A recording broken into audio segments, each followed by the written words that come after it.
Hi, this is Dr. Rachael Coleman with Be in Health, and today we're sharing from our Bless Your Heart series, promoting and encouraging heart health. With heart disease being the leading cause of death in this country, changes need to be made. Hopefully, you can learn something new and improve your own heart health. After all, we want you to bless your heart and be in health.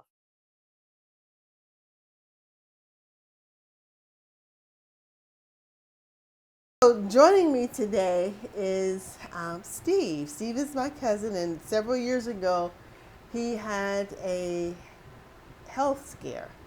And so let's go back to 2012, Steve. Back in March 2012, you weren't feeling well, and you went to the emergency room. What were some of the symptoms that you were feeling that led you to go? Well, I just remember one day I was at work. I had a pain in my side. Okay. I was just feeling real weak.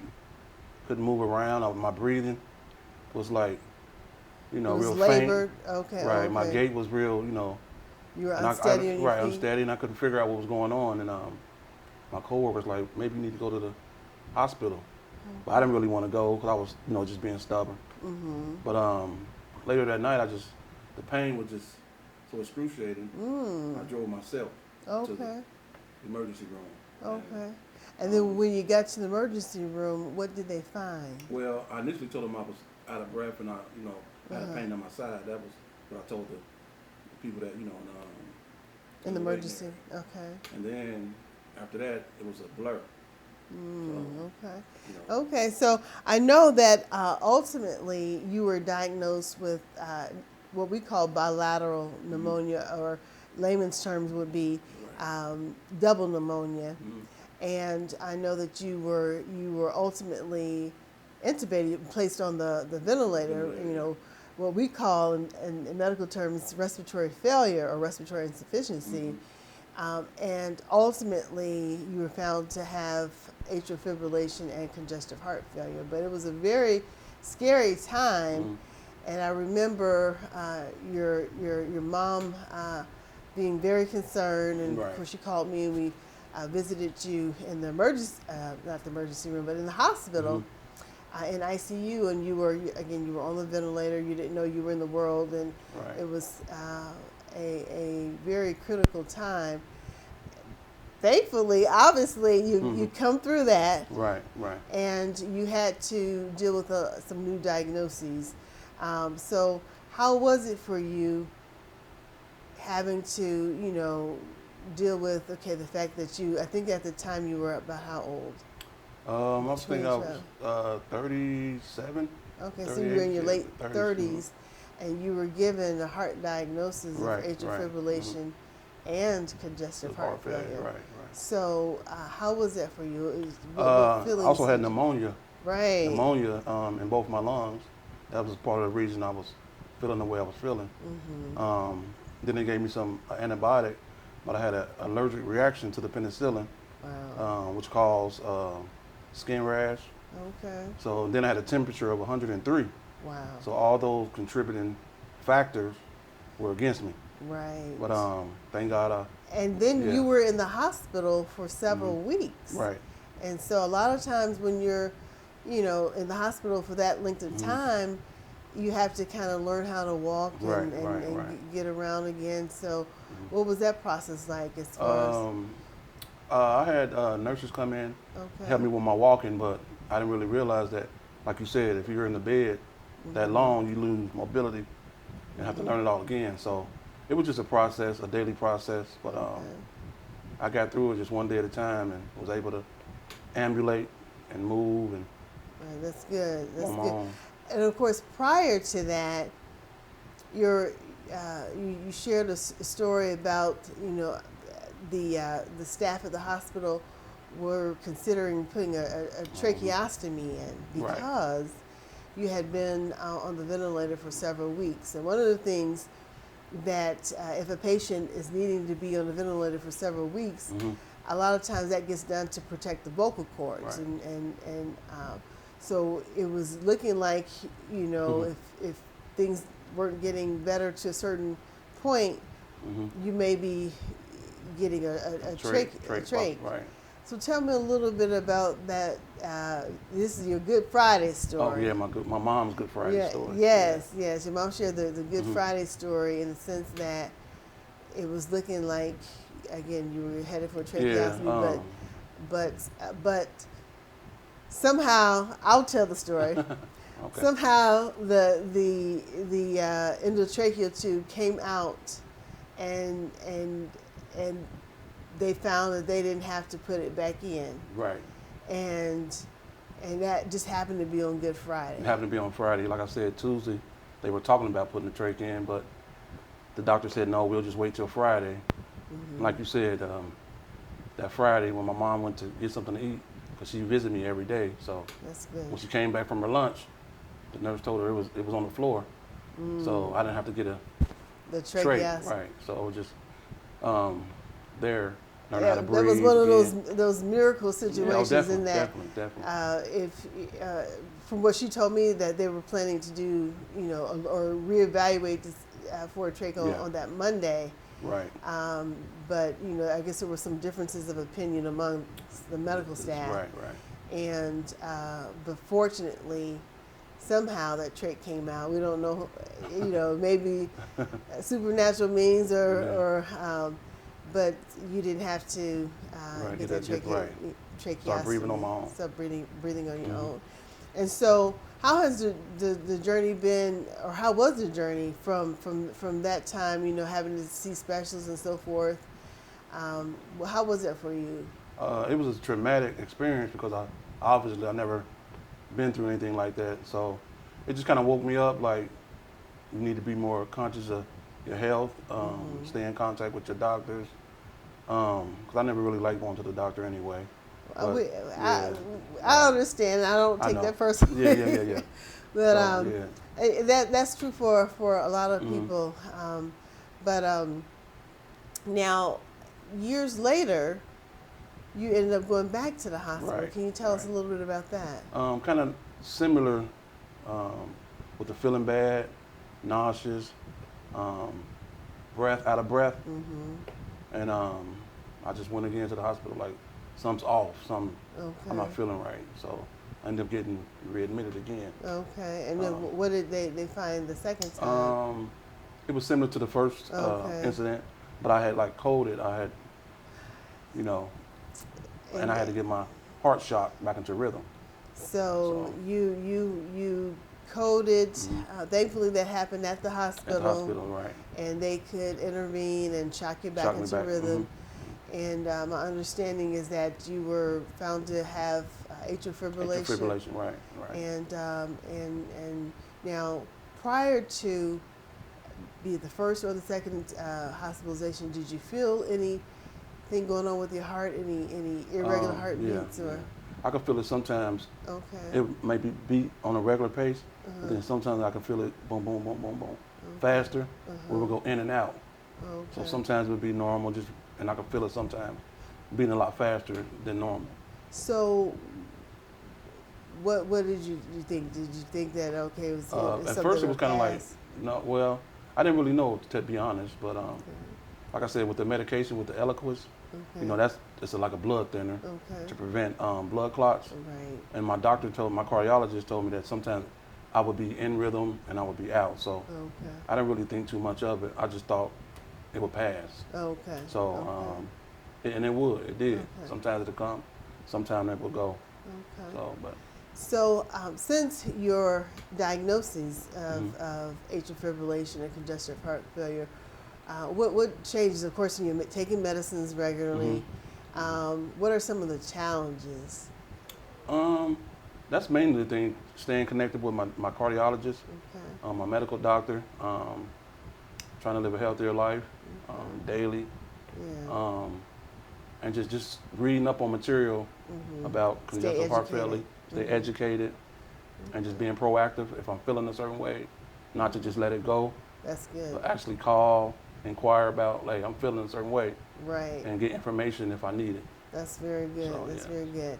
I know after the first hospitalization, that same year, was your parents' 50th wedding Anniversary, anniversary, right. and your mom shared with me a picture of you had really taken the reins in your health, and you had lost a considerable amount of weight, and that's one of the things that, of course, doesn't get recommended. Of course, Right. we know that's also a challenge.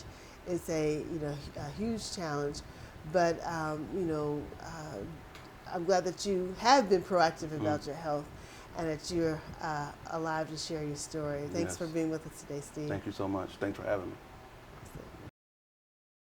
So, what is heart failure or congestive heart failure?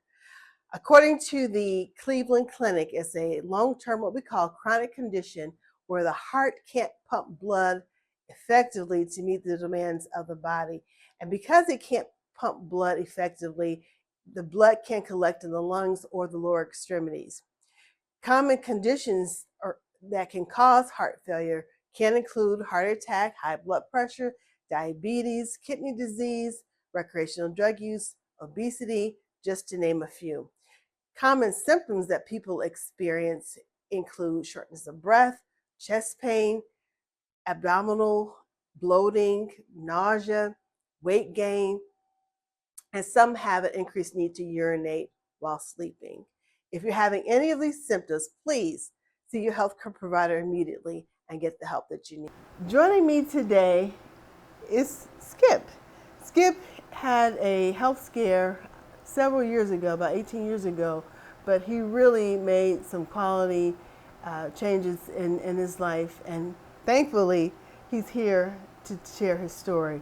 So Skip, what happened 18 years ago? What were some of the symptoms that you were feeling that led you to be hospitalized? Well, first of all, I had no understanding of, how the heart beats and everything and the factors. And I noticed that, going down the stairs, coming up the stairs, I was short of breath. But what really got me when I came off of work and I went home, I worked the third shift, ate me two cheeseburgers, drank me 6 cans of pop, then I like, the, and all of a sudden, You couldn't I, breathe? uh, it was like something was stopping me from breathing, Oh. and I said, well, maybe if I drink a couple of beers, maybe it put me to sleep, so that it'd go away. But thank God that I didn't drink it because I started like, Started gasping for air? hmm and so I was staying with my mother-in-law, my brother's wife's mother, and I ran down and bammed down her door and telling her I can't breathe, I can't breathe, and she said, calm down. I called the ambulance, but I couldn't calm down because I've never been in a situation where you can't breathe, Right. and so she called the ambulance, but before she called the ambulance, I couldn't even sit down. I had to move around because it seemed like the more I move around, the more at least I can breathe a little bit. Okay. So the paramedics got there and they were trying to put hard things on my body, and my whole body was drenched in sweat. And I was like, wow, I just knew I wasn't gonna make it. But thank God that He reminded me that He said, call upon the name of the Lord and you shall live. And when I did that, my body instantly dried up. Wow. And they put the heart things on me, stuck on me. So before they couldn't put it on you because you were too sweaty, they wouldn't stick. Mhm. And then after your body dried up, they were able to stick the leads on. Right. Okay. And but before that, they thought I was on drugs, but it wasn't. And I was like, nothing like this ever happened to me before. So when I got to the hospital, they diagnosed me with chronic heart disease. Wow. And I had no idea what that was. So, they was telling me that then. later on, you know, they put me on a bunch of medicines, and I was taking them. And then after that, you know, I noticed that sometimes my heart would be like boom, boom, boom. Then it'll slow down, boom, boom, boom.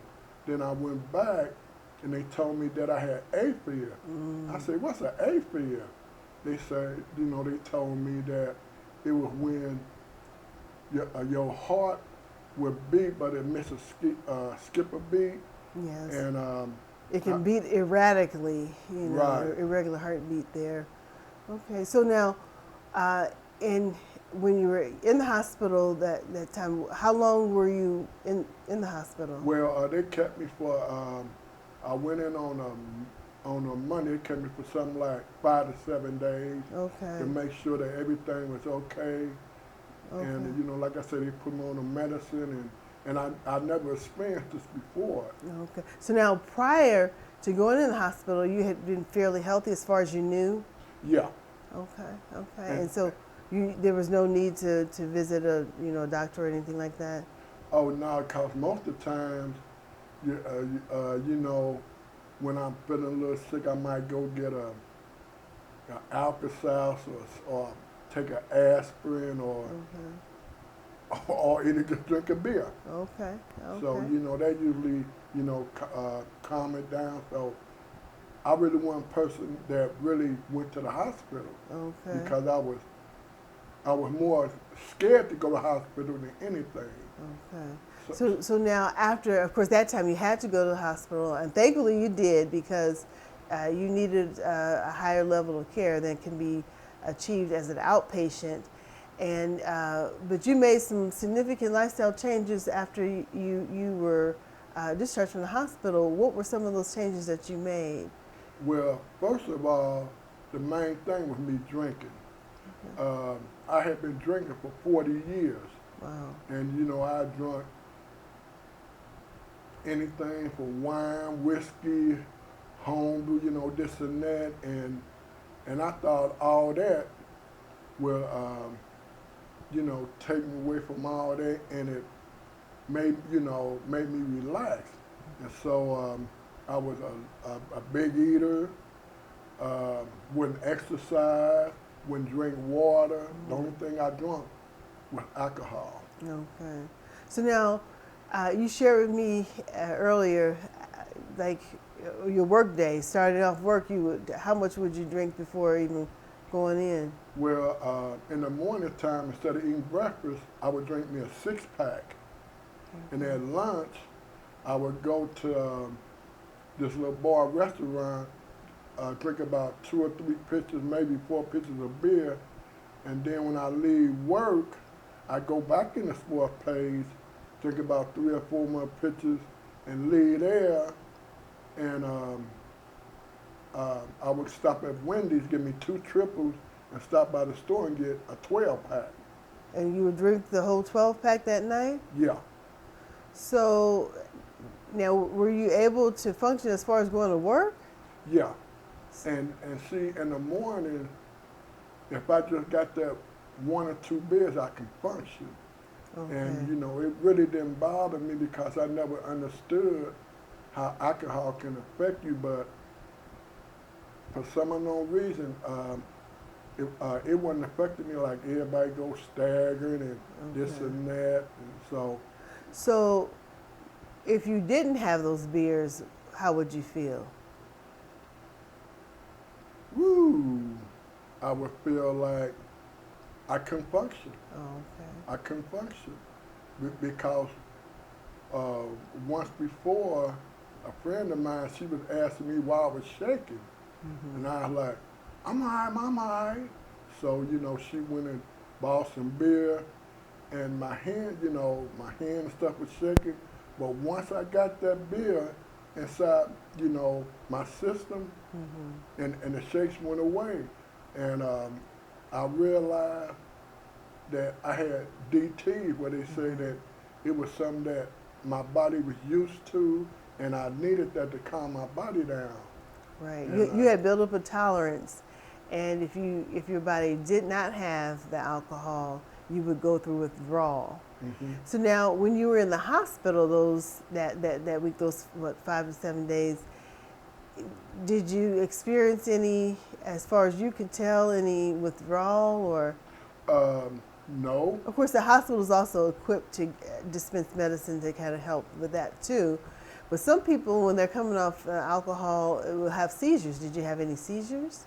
Well, but before this experience happened, maybe 10 or 15, about 10, 11 years ago, I went to the hospital because I was drinking and I didn't had no, they put an IV in my arm and they said I had something in my body. So, I quit drinking for 2 or 3 days and then, went over friend house, played some cards. And I don't remember what happened, but I know I passed out. And when I woke up, I looked up and like, they said, "You all right?" And they said I had a seizure. Said my eyes rolled in the back of my head, and I didn't realize. I just thank God that I went home by myself. Right, right. So, Okay. Now, since that hospitalization, what's your alcohol consumption like now? none, None? none. It's been 19, now it's been 18 years that I haven't drank none. I don't want none to drink. And at the time, I didn't realize that it was a choice that I was making. I used every excuse, for me to drink and why to drink, when to drink, and how much to drink, and I just didn't care. Well, I'm glad you were able to stop, and of course you're alive to be able to tell the story because alcohol can affect every organ system of the body, and it's a known carcinogen. What that means is that it's known to cause cancer too. So that's one of the best things that you could have done for your health, and then in addition to losing weight. Now, you had a certain way of eating before you went in the hospital. Share a little bit of how you were eating.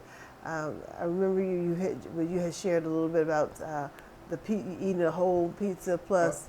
So Yeah, like doing sports or something, I used to order a large pizza, or sometimes I go up to Kroger's, get an 8-pack of chicken, eat that. Um, when I used to make my specialty chili, I would eat that whole pot in one day. Or if I went out to a restaurant, I would get 2 triples, large order fries, and a pop, or either 5 double cheeseburgers, large fries, pop, 2 gyros, large order pop. It's just that I wasn't eating right and wasn't exercising, and my eating habit had changed because I used to weigh 318 pounds. wow. And I realized that weight has something to do with my heart condition and my breathing. So, like I said, I thank God that He showed me what to eat, the things to eat. And sometimes, I'm like, well, maybe a little bit of, because when you smell something that you used to eating, you be like, ooh, that smells so good. But Right. then nope, you don't need it. Okay, that's good. I'm glad that you made those significant changes. So at one point you had lost how many pounds? Let's say I was right now I weigh 256. Okay. So So, that's over 50 pounds. That's wonderful. Mhm. That's excellent. You've been able to keep it off, which isn't so easy, especially when the body's used to being a certain weight. So that's remarkable for for 18 years to be able to drop that amount of weight and again keep it off. That's awesome. So what have been some of the challenges? Any challenges with keeping up with the medication or making your office visits? Not really, just that when you start taking medication, you never took it. You never understand the significance of it. Because I used to see my great grandmother how she used to take medication and how she had medication all in her medicine cabinet, Mm-hmm. and that's something that I never thought that I would have to be doing. Because you know when you're younger and energetic, you never think that you go through something like that. So Right. I learned that the medication is very important. It is. It is. It can help keep a person alive and help keep them out of the hospital too. So taking it consistently, then of course also keeping up with office visits is Oh, also definitely. very important to in staying on top of your health. Um, so there are a lot of people who they have different symptoms, but they kind of ignore them. What advice could you give them? Well, first of all, when you first get a system of can't hardly breathe, you can't walk, go to the doctor, get it checked because it might not mean something, then it can mean something. It can be a life and death situation where, it's okay, where, we just ignore it and then come find out later on down the line, if we'd have went to the hospital and got it checked on, we could have, maybe survived or went out to do this and do that. And so, I just That's the learned truth. that just the smaller things, a cough, something like that, where you never experience this. Always go to the hospital. It's Right. better to know than not to know. That's so true. That's so true. Thank you so much for sharing your story today. Oh, I my appreciate it. pleasure. What is atrial fibrillation, or AFib as we call it? Well, again, according to the Cleveland Clinic, it's a fast, irregular heartbeat that begins in the upper chambers of the heart. The electrical system of the heart is malfunctioning, and it ultimately causes a fast, chaotic rhythm. Symptoms include fast, irregular heartbeats, palpitations. Some feel like there's a fish flopping in their chest or butterflies. It can cause shortness of breath, dizziness, and chest pain. The risk for it increases with advancing age, and 1 in 5 have high blood pressure. It's also associated with heart failure, chronic kidney disease, diabetes, obesity, coronary artery disease, congenital heart disease, and lung conditions like COPD, what we call chronic obstructive pulmonary disease. It's also associated with sleep apnea and hyperthyroidism. The condition itself increases the risk for heart attack and cardiac arrest and fainting. It also causes stroke. That's all for now. Keep watching this Bless Your Heart series, and until next time, be in health.